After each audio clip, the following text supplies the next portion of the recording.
The world is a noisy place, filled with judgments and expectations that often drown out the gentle whisper of acceptance.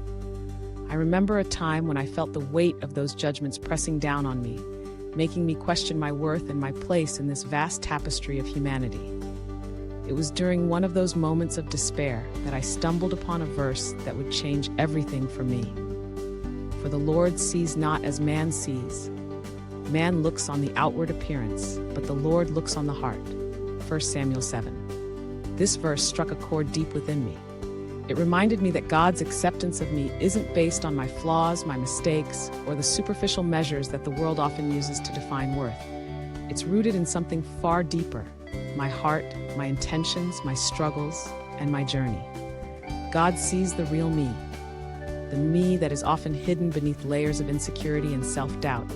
And in that acceptance, I found a profound sense of freedom. When I truly grasped that God loves me unconditionally, it began to shift my perspective. I started to see myself through His eyes, not through the distorted lens of societal expectations. I realized that I am not defined by my past or my failures. I am defined by my identity as a beloved child of God.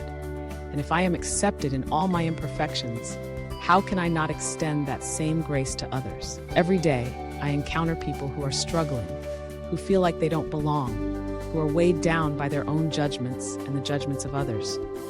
I see them wrestling with their identities, just as I once did. It's easy to look at someone and make a snap judgment based on their appearance, their choices, or their circumstances.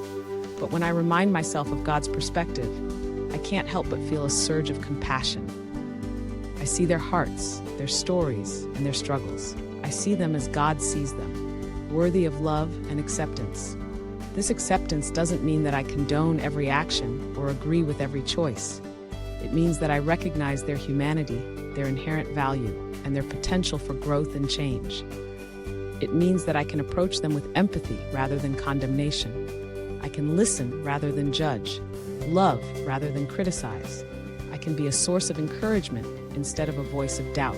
God's acceptance of me has taught me that everyone is on their own journey. We all have our battles, our scars, and our moments of weakness. Just as I have been embraced in my brokenness, I can embrace others in theirs. I can create a space where they feel safe to be themselves, to share their struggles, and to seek healing. It's a beautiful cycle. God's love flows into me, and then it flows out to others. The more I accept His grace, the more I am compelled to extend that grace to those around me. It's a reminder that we are all in this together, navigating the complexities of life, seeking connection, and yearning for understanding. So when I find myself tempted to judge or to distance myself from someone who seems different or flawed, I pause. I remember that God doesn't see the surface. He sees the heart. And in that moment, I choose acceptance. I choose to reflect the love that has been so freely given to me. Because in accepting others, I am not just honoring their worth, I am honoring the God who created them, the same God who has accepted me just as I am.